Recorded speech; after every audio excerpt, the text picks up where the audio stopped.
E aí, galera, esse é mais um episódio do Maldita Politicagem, episódio número 115, numa semana conturbada, e a gente vai falar sobre os atentados políticos, mais especificamente sobre os Estados Unidos. Vamos trazer alguns casos aqui, um pouco de teoria, e vamos discutir, obviamente, o grande acontecimento da semana, o atentado que Donald Trump era alvo, né? A gente vai falar um pouco também sobre a política norte-americana e como isso pode afetar, né, esse ano eleitoral da maior economia do mundo. E para isso estou aqui com aquele que é representante da maior economia da cidade, de uma cidade paranaense, aquele direto de Querência, Luiz Domingos. Tudo certo, Luiz? E aí, Ale, saudações a todos e todas. Eu gostaria de começar registrando que o Alessandro voltou de Lins para a sua saga docente e já acusou a mudança de temperatura, porque ele está com uma rinite, uma bronquite, uma sinusite, tudo que for de inflamação, a voz baleada. É possível que ele desmaie ao longo do episódio. Vamos segurá-lo aqui na mão dele para que tudo dê certo nessa noite, tratando de um tema delicado, envolveu as máximas paixões humanas de sábado em diante, teoria da conspiração da direita, parecia um monstro de duas cabeças, né? Teoria da conspiração da direita, teoria da conspiração da esquerda, que é o atentado contra o Trump. Vamos tentar situar isso na história dos atentados nos Estados Unidos e um pouco de teoria também. Mas antes, Alessandro, o expediente. Nós somos um podcast de Sociologia e Ciência Política, o Maldita Politicagem. Siga nas redes, no Instagram e no Twitter. Mas, se você está chegando agora, está descobrindo o conteúdo e gostar, a gente queria pedir 2 favores que ajudam muito a melhorar o nosso conteúdo, nosso engajamento. Primeiro, compartilhe o conteúdo e, se possível, coloque 5 estrelinhas lá no tocador que você usa para tocar podcast. Além do mais, se você gostar mesmo e quiser ajudar como outros financeiramente, vai no apoia.se/Maldita Politicagem. Tá com você. Bom, galera, então é isso. Vou levando aqui com a cabeça meio aérea, com a voz meio baleada, mas Curitiba sempre nos reserva essas mudanças de temperatura bruscas aqui. Então, no primeiro bloco, a gente vai falar um pouco sobre a teoria, sobre alguns casos, né, de atentados políticos, né, nos Estados Unidos. E no segundo bloco a gente discute mais propriamente o caso de Donald Trump, também comparando com outros casos do passado norte-americano. E no terceiro bloco a gente promete aqui muita diversão. Uma diversãozinha à la Zagallo. Né? O que tem a ver Zagallo com tudo isso aí? Então continue com a gente aí, galera.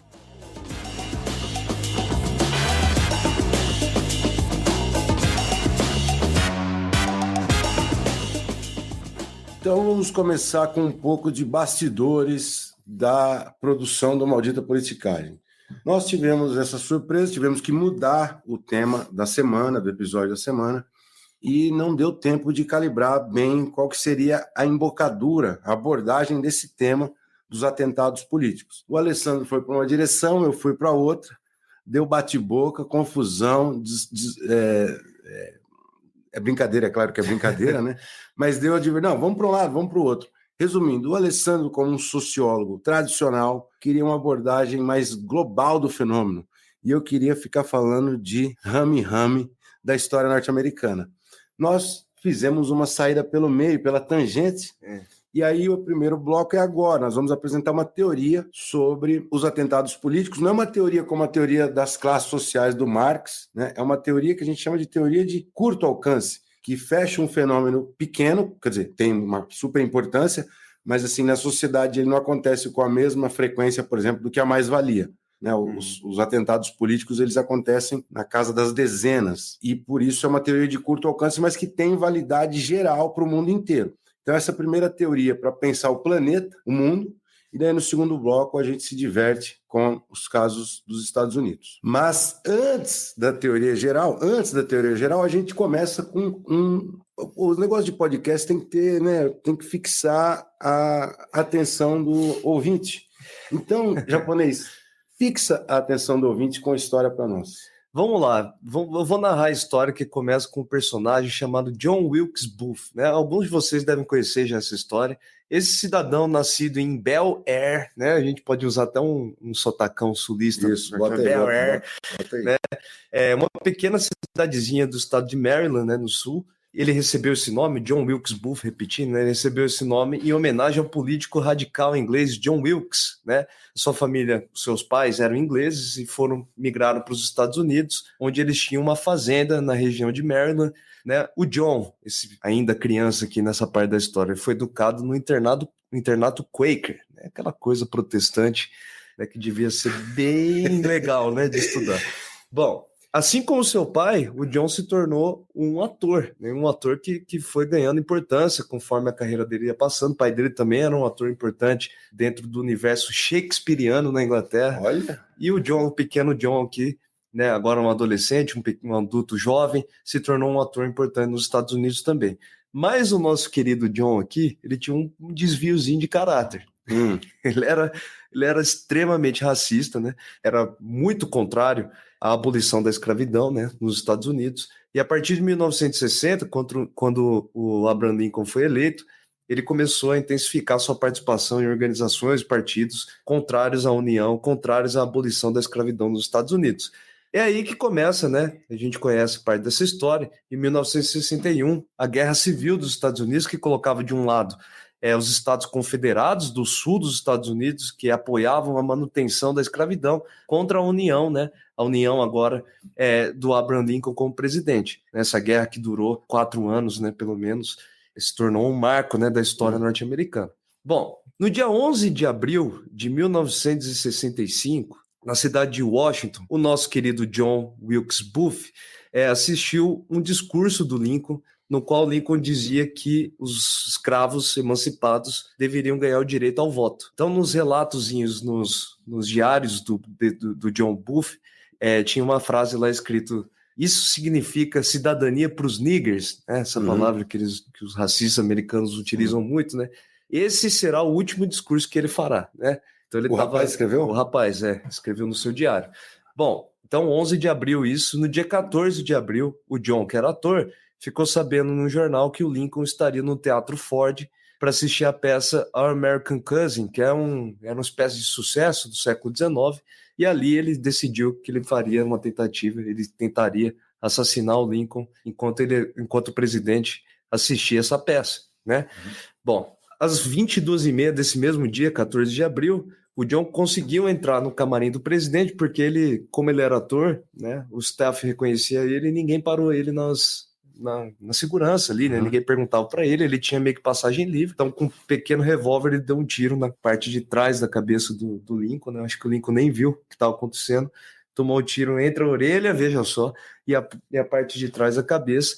Ele conseguiu assassinar, embora o plano geral não tenha dado muito certo, porque o John Booth estava acompanhado de outros 4 colegas que tinha como plano assassinar todos os 3 mais importantes da linha de sucessão dos Estados Unidos, da vice-presidente e secretário-geral.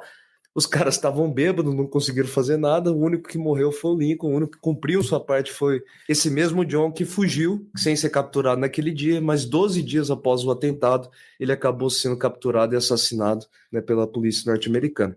Então esse se tornou um dos maiores episódios, né, dos Estados Unidos, já que o Abraham Lincoln, além de ser um dos presidentes mais importantes, né, por vários motivos, acabou se tornando um símbolo de união, né, desse novo Estados Unidos, de abolição, etc., né? Existe mundo afora tudo que é líder, que tem uma importância importante, que aí uma tragédia, né, a morte, aí aumenta ainda, que transforma num mito, né? O Lincoln é um desses.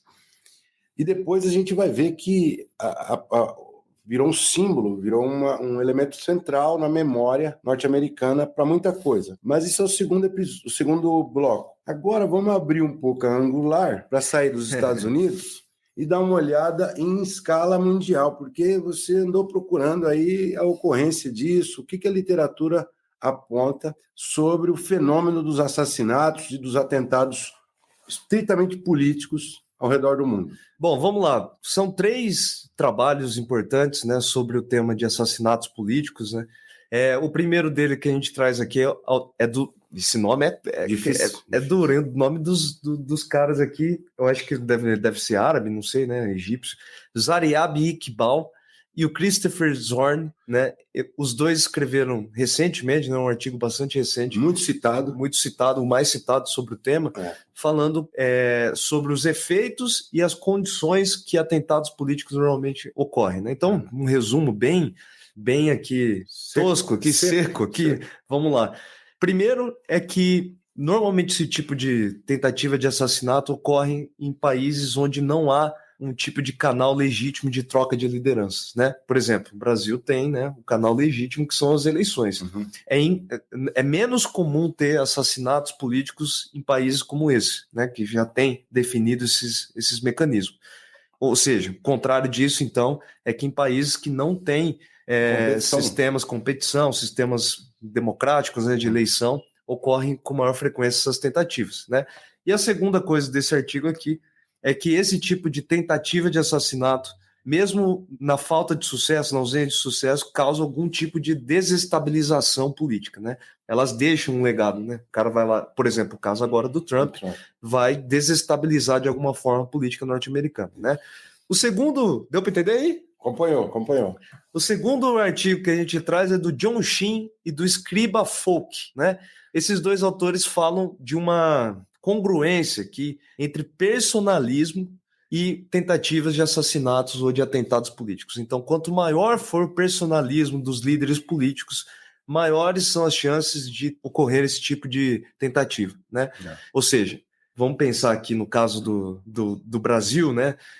A gente teve o ocorrido com o Jair Bolsonaro. Uhum. Nesse caso aqui, a gente teria uma congruência entre personalismo, né, e existe de fato, né, não é aquele cara que representa o partido como todo, né, um cara personalista, e uma tentativa de assassinato. Lembrando, claro, que isso aqui não é um estímulo para que esse tipo de coisa ocorra. É uma congruência histórica. A pessoa lê pensando que é um manual sobre como fazer, como bolar um atentado político, não é nada disso. Mas faz sentido, né? Se o cara é um líder personalista, parece que tudo aquilo depende dele, né? Como um todo. Então é mais comum, né, esse tipo de atentado ocorrer contra esse tipo de figura. E há cada vez mais, por parte de um regime de perfil personalista, cada vez mais concentração de poder por parte do líder, algo desejado por ele, mas também dentro da própria engrenagem política, mais concentração de poder. E começa a não se ver a transferência de poder para outro. Não tem, por exemplo, um sucessor do partido,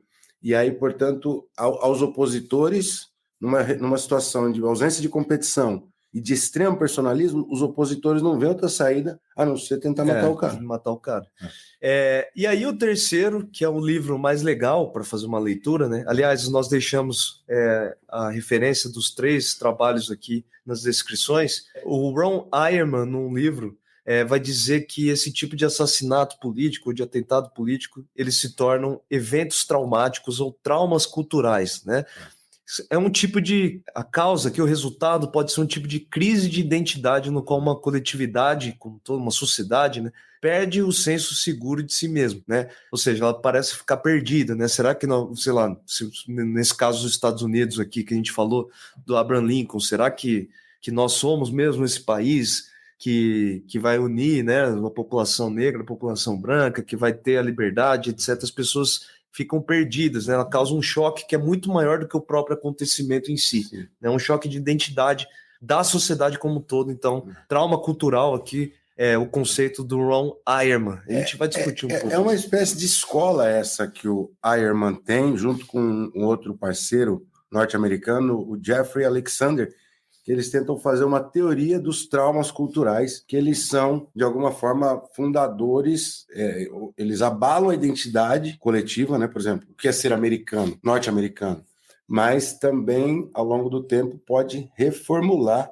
o que é ser norte-americano. Então, nesse trauma, você tem um desajuste, você tem um senso de crise, mas também você tem depois a ressignificação. Então, hoje você vai no memorial do Lincoln, né? Então, mas só uma coisa, essa teoria, ela é muito interessante porque o Jeffrey Alexander trabalha com o trauma do Holocausto, o Eierman trabalha com o trauma do Katrina, então eles estão pensando o trauma em vários tipos de fenômenos críticos em uma sociedade, como, por exemplo, em New Orleans, que foi onde aconteceu o Katrina, como que isso redefine a identidade do sul dos Estados Unidos, mas também a identidade de um certo tipo de americano. mas ele tem esse livro e outras publicações importantes sobre os assassinatos políticos. E é o livro mais legal que eu achei, né, porque discute de forma mais qualitativa o fenômeno dos assassinatos, não só nos Estados Unidos. A gente está cercando aqui para não abrir tanto, mas ele trabalha assassinatos de uma primeira-ministra sueca, de uma ministra do meio ambiente sueca, depois o primeiro-ministro da Dinamarca, um cineasta holandês, o Theo van Gogh, que é bisneto sobrinho do Van Gogh, do pintor. Então, é uma análise bem legal de vários casos. Cada um caso desses dá para fazer um episódio.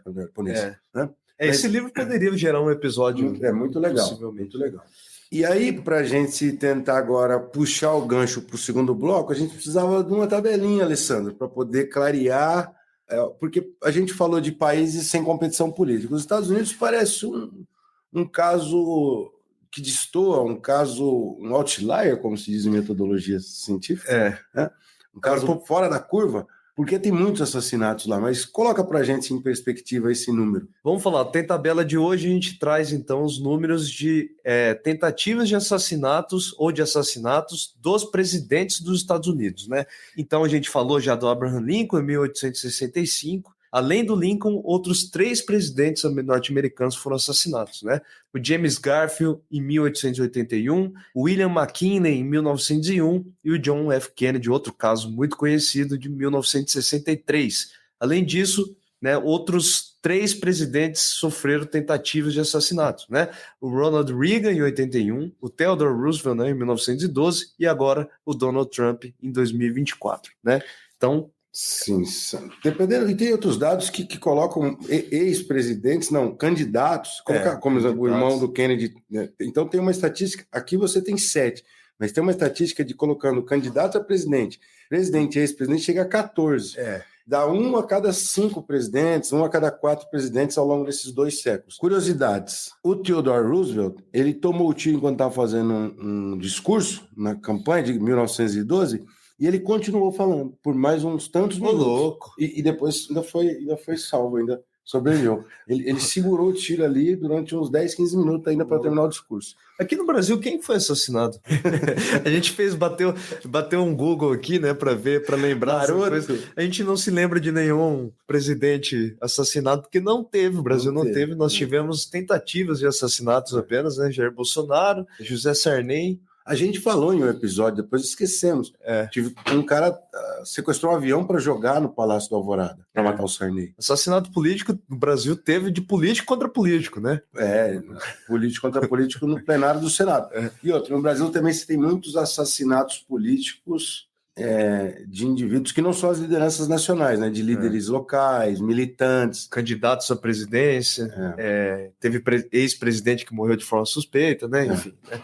Mas presidente em exercício, o Brasil nunca teve um assassinato desse tipo.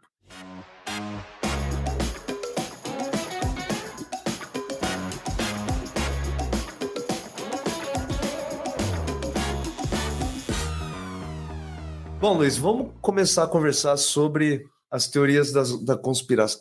É duro, né? É porque a gente está muito próximo, pode ser que amanhã a gente quebra a cara, né? Mas, aqui tudo indica, existem teorias da conspiração na esquerda e na direita, né? Na verdade, a gente foi inundado por isso, né? Por um monte de Alessandro, notícia falsa, etc. Vamos colocar a realzinha aqui. Sábado, quando aconteceu o atentado, 13 de julho de 2024, eu fiquei desconfiado na hora que eu vi. Aquela foto tão bonitona, ele com o punho para cima, o jeito que ele saiu, um trisco de sangue no rosto. O jeito que ele saiu foi meio... muito performático, meio né? Teatral, assim, Meu Deus do céu. E eu fiquei ali... Então, sendo bem honesto, eu balanguei, que nem diz no interior, eu balanguei pro lado da teoria da conspiração num dado momento, antes de ter mais informações, né? À medida que as informações vão chegando... Então, mas assumindo aqui, porque a gente vai fazer assim, uma certa ressalva às teorias da conspiração, mas é importante dizer que todo mundo está suscetível a isso e é preciso sempre buscar as informações corretas. Mas assim, por que aconteceu tanta teoria da conspiração? Alguém vai falar, porque os americanos gostam, eles gostam. Mas teve a teoria da conspiração no Brasil, né? A Luísa Erundina, eu sou fã da Luísa Erundina, ela lançou no Twitter uma teoria da conspiração Então, assim, por que tanta gente foi para esse lado? Então, a primeira pergunta seria essa. A teoria da conspiração da direita, que é o Estado profundo norte-americano, de propósito, não fez com que o serviço secreto protegesse o espaço do comício. Tipo, e aí, portanto, deixar o Trump morrer. É o Deep State impedindo o povo americano de chegar ao poder. Uhum. A esquerda falou, não, isso aí é mal enjambrado, é armado, é forjado, para ele aparecer forte, já que o Biden está, né, meio dificultosa a vida do Biden lá. Então, foi essa a tese da esquerda. Agora, tem que pensar o seguinte, por que teve essa teoria da conspiração e tantas? E eu acho que o ponto é porque o fato em si foi muito chocante nos seus aspectos todos. Primeiro, o tiro passou muito perto, triscou na orelha e pegou, né, rompeu um pedaço da orelha, só que bem na hora que ele virou o rosto de forma meio brusca. Se ele não vira o rosto, o tiro ia pegar em cheio atrás, na região do crânio dele, matava na hora.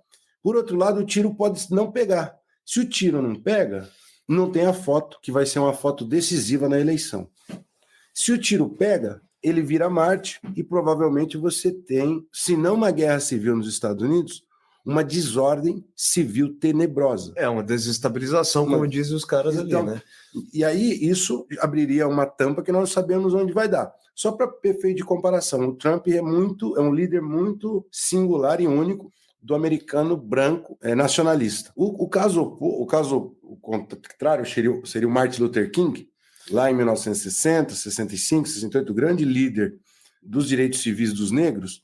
Ele sofreu um atentado e morreu com um tiro no peito, em 1968. Após a morte do Martin Luther King, a convulsão na sociedade norte-americana, no país inteiro, a Polícia Nacional teve que agir em 120 cidades. Foram mais de 39 pessoas que morreram em confrontos, 1.200 presos, 1.600 pessoas feridas. Então foi um caos no país naquele ano. Isso é o que daria para pensar de saída que aconteceria com a morte do Trump aqui. Então, assim, aí de resto, o tiro na orelha, que é muito difícil, né? Que é um acidente em cima de um acidente. Ele gerou a foto, gerou uma vitimização, mas um vítima que é forte, porque sai empunhando e falando lutem. Pô, no mínimo o Trump percebeu o que aconteceu e já usou rapidamente. Né? E aí, de resto, o mundo depende um pouco disso. O destino do mundo passa por isso, porque isso vai ter influência sobre a guerra da Ucrânia, né? Porque o Trump é contra a guerra, então ele vai deixar os Zelensky. Isso pode ter feito na relação do Brasil, né? O que vai acontecer em 26, na extrema-direita na Europa, na extrema-direita na Argentina. Então as pessoas ficam incrédulas que a eleição pode mudar graças a um fenômeno desse, elas vão atrás de teoria da conspiração. Então é um pouco isso. Quando o fenômeno é muito chocante, as pessoas procuram teoria da conspiração. A primeira coisa é essa se dizer, para acalmar, né? Bom, e aí eu puxei mesmo no trabalho do autor que você falou ali, que o Ron Wireman, que ele pegou o perfil dos assassinos políticos de líderes nesse período lá da década de 60, 70, nos Estados Unidos, de uma comissão que foi feita pelo Lyndon Johnson, pelo presidente Lyndon Johnson, o vice do Kennedy assassinado, para tentar entender, porque teve o assassinato do John Kennedy, depois do Martin Luther King, e depois o do Robert Kennedy, que era irmão do John. E aí ele falou, virou praga, vamos ter que entender isso. Tipo traçar o perfil de quem mata. Traçar um perfil de quem mata. E era uma comissão montada por sociólogos e psicólogos naquela período ali em 68. E é muito interessante o perfil.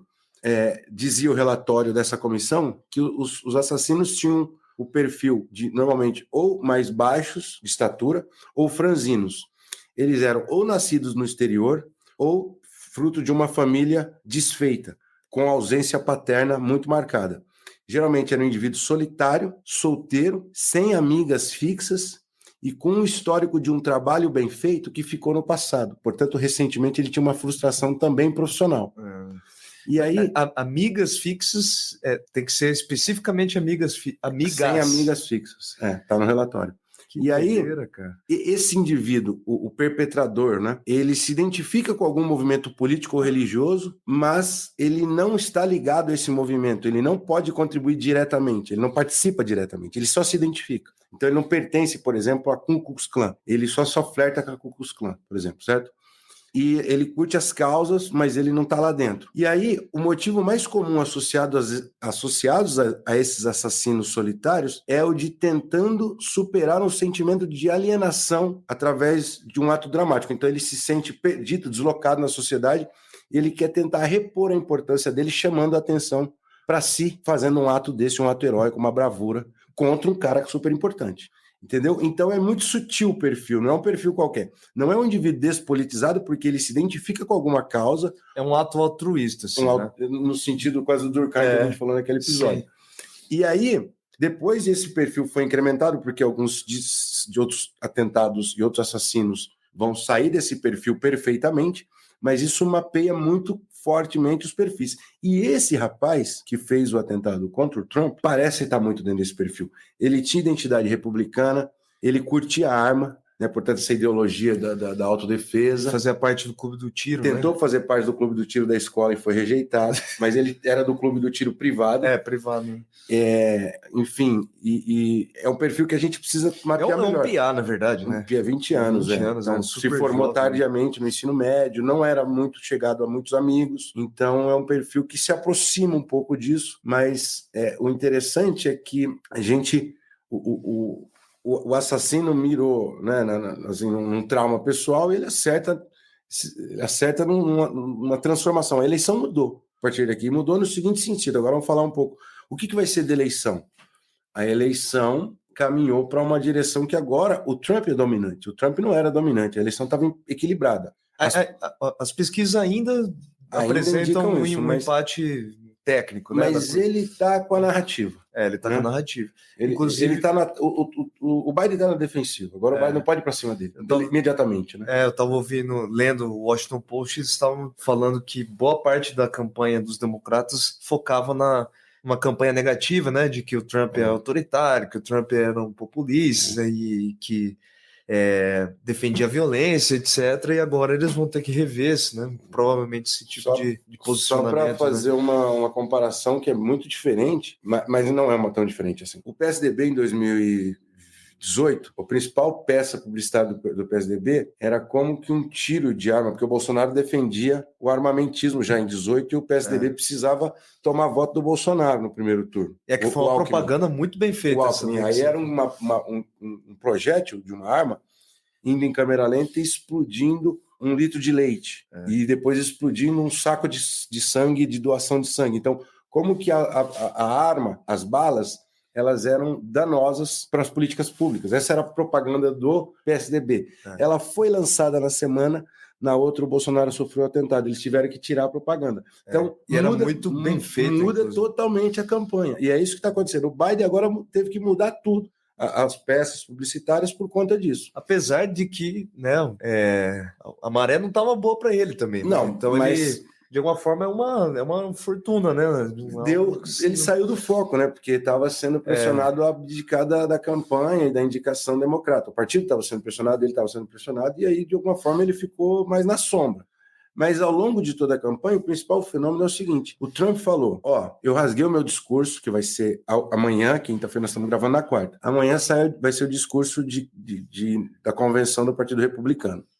Ele falou que rasgou o discurso original e está fazendo um discurso de união nacional. Ele vai... De mais concertação, de não fazer aquela coisa beligerante que é o perfil dele. Só que ele vai jogar com essa ambiguidade os 4 meses inteiros, porque na esteia ele fala que vai fazer um discurso de união e ele nomeia como vice aquele cara que é mais trumpista do que ele, que é o cara mais radical contra o aborto, mais radical contra a guerra na Ucrânia, mais histriônico que ele. Então ele vai fazer essa ambivalência, então, que é a lógica desse discurso híbrido desses candidatos populistas. Então ele está com a bola da narrativa na mão a partir de agora. E o Partido Democrata vai ter que correr atrás. Então, se alguém pergunta para você na sala de aula, na saída da sala de aula, professor, você acha que o Trump vai ganhar? Você fala, não fala para ninguém, mas eu acho que vai. A gente não pode dizer isso aqui no podcast. Você acha que o Trump vai ganhar? Não pode dizer ainda. mas a balança pendeu para ele. Não pode dizer. Tudo indica que sim, né? Alessandro, o Trump vai ganhar? Vai ganhar. Infelizmente, eu acho que vai Alessandro está cravando que o Trump vai ganhar. Mas aí pode acontecer muita coisa ainda, né? Até os democratas estão querendo derrubar o candidato, né? Então, sim. Muita coisa para rolar ainda, mas hoje... As pesquisas que saíram hoje, do Ipsos, lá nos Estados Unidos, surpreenderam que deram empate técnico. Surpreendeu, porque para mim o Trump já está na frente. Só que é um empate técnico com uma leve vantagem sempre para o Trump, né? É isso, Luiz. E aí, não sei se a gente já está estourando o tempo, mas dá para puxar o gancho com o primeiro bloco, que a gente fez aquela teoria. O que difere dos Estados Unidos é que, dos casos que predominam mundo afora, é que os atentados políticos que são mais frequentes no mundo, eles ocorrem em regimes fechados. E a democracia americana ainda é uma democracia. E aí, desde quando começou essa coisa de atentado lá, eles eram uma democracia. Então, é um país que tem uma incidência elevada de atentados e de assassinatos políticos de líderes, sendo um regime democrático. O que explica? Aí vem a mesma teoria com explicações, outras variáveis adaptadas aqui, não, né? Outras variáveis que operam. Sim. Primeiro, polarização política na época do Lincoln, polarização ferrenha, né? O país estava saindo de guerra. E personalismo e fragmentação étnica ou territorial. Nos Estados Unidos, esse embate entre o branco e a política da inclusão, do imigrante, esse é o tema. Então, essa fragmentação está muito presente lá. Então, as variáveis que estão no modelo do primeiro episódio, elas operam e explicam o caso norte-americano. Imagina se o autor do disparo fosse um mexicano ou um negro.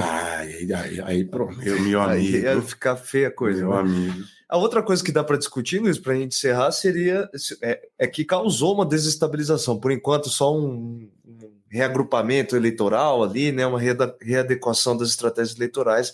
Agora, se o tiro tivesse acertado realmente, o país ia estar vivendo uma instabilidade gigante, né? Agora, a desestabilização lá, pelo menos, a eleição vai ser muito mais delicada, a possibilidade de outros atos de violência, de facadas isoladas, em comício, tá muito quente isso, é muito preocupante. Mas, por exemplo, as instituições do Estado americano estão em xeque, então desestabilizou pelo menos o serviço secreto. Ele já foi convocado para uma audiência na Câmara dos Deputados, então esse tipo de desestabiliza setores do governo, isso já está dado.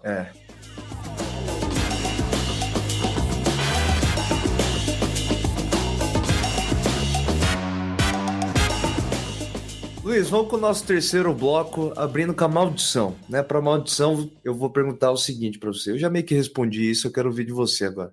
Você acha que esse atentado contra o Donald Trump vai se tornar uma maldição para os democratas? Vai ser decisivo para a eleição? Eu acho que provavelmente, sim. Vai ser o fato mais importante da eleição. E como que se arruma um fato mais importante que esse? Daqui até novembro. Mas você acha que não tem como os democratas usarem isso a favor deles? É difícil. Só se houver um lobo solitário do lado republicano. Se um cara quiser empatar, eu vou devolver o atentado. Aí o jogo pode virar para os democratas. Caso contrário... Acho que se o Biden tomar um tiro na orelha, ele não sobrevive, cara.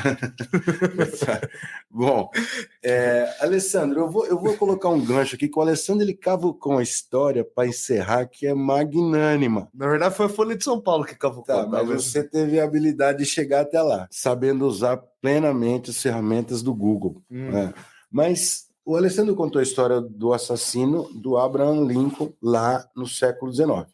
O outro assassinato que é tão marcante na memória americana, tal qual o Lincoln, é o do John Kennedy em 1963.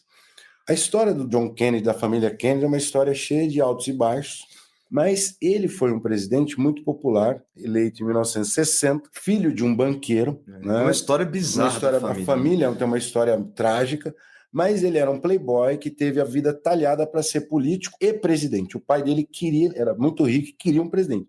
Ele conseguiu, uma carreira meteórica, virou presidente. Só que ele tinha uma veia, o Kennedy, filho, né, o John Kennedy, uma veia humanista.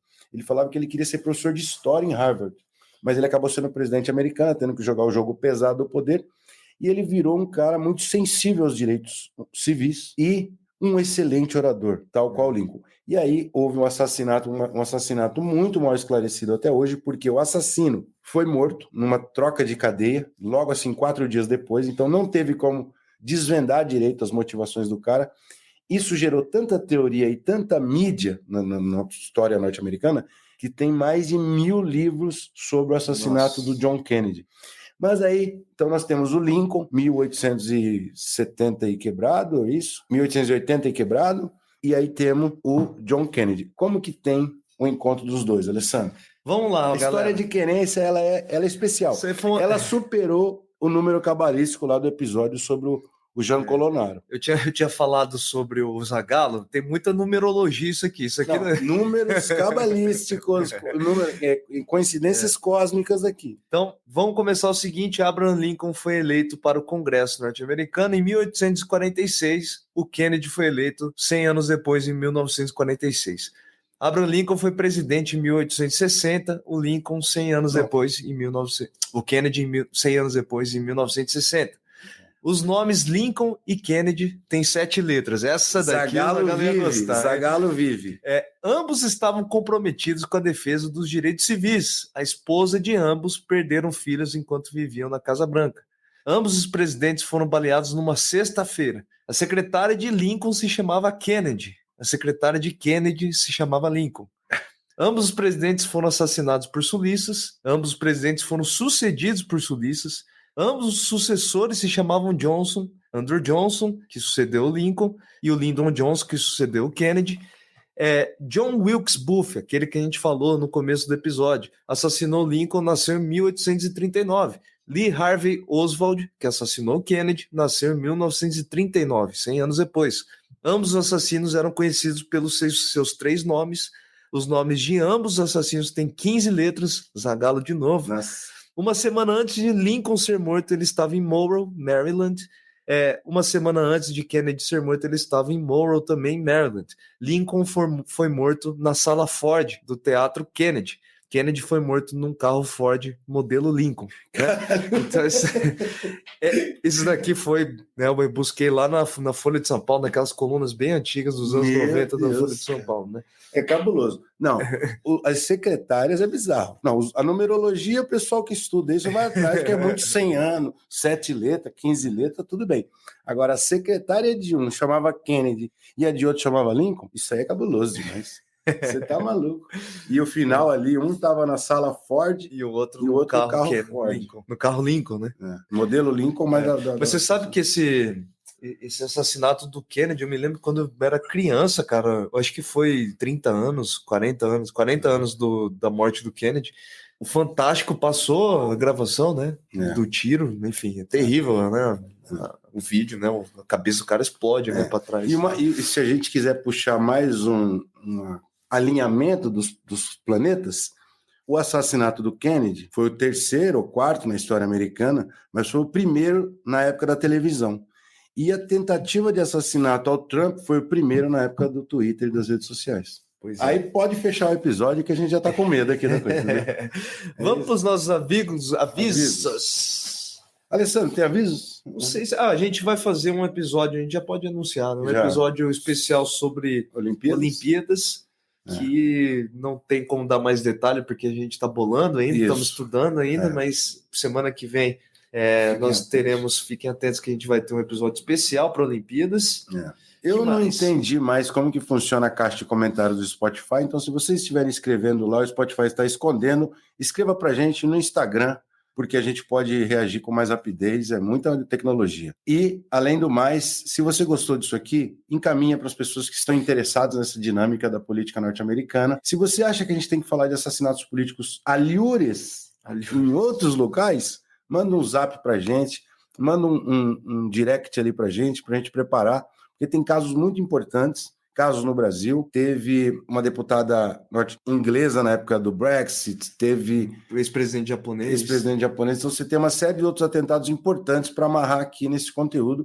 E, além do mais, além de compartilhar, coloca 5 estrelinhas para a gente, que isso ajuda. A gente prepara isso durante 3 dias, abre discussões na internet, fica morto aqui, e as pessoas não compartilham e nem colocam as 5 estrelinhas. Então, ajuda a gente. E se você gostou e acha que vale a pena dar um troquinho para o projeto, vai lá no apoia.se/Maldita Politicagem e agradecer quem fica até o final, Alessandro. Um agradecimento especial para quem nos aguenta por 40 e poucos minutos. Aliás, só a última coisa, Luiz, a gente precisa fazer um episódio especial sobre direitos civis norte-americanos. Em 64, estamos completando 60 anos desse acontecimento também. Já lembrou ao vivo. Ao vivo. Isso aí, galera. Um abraço.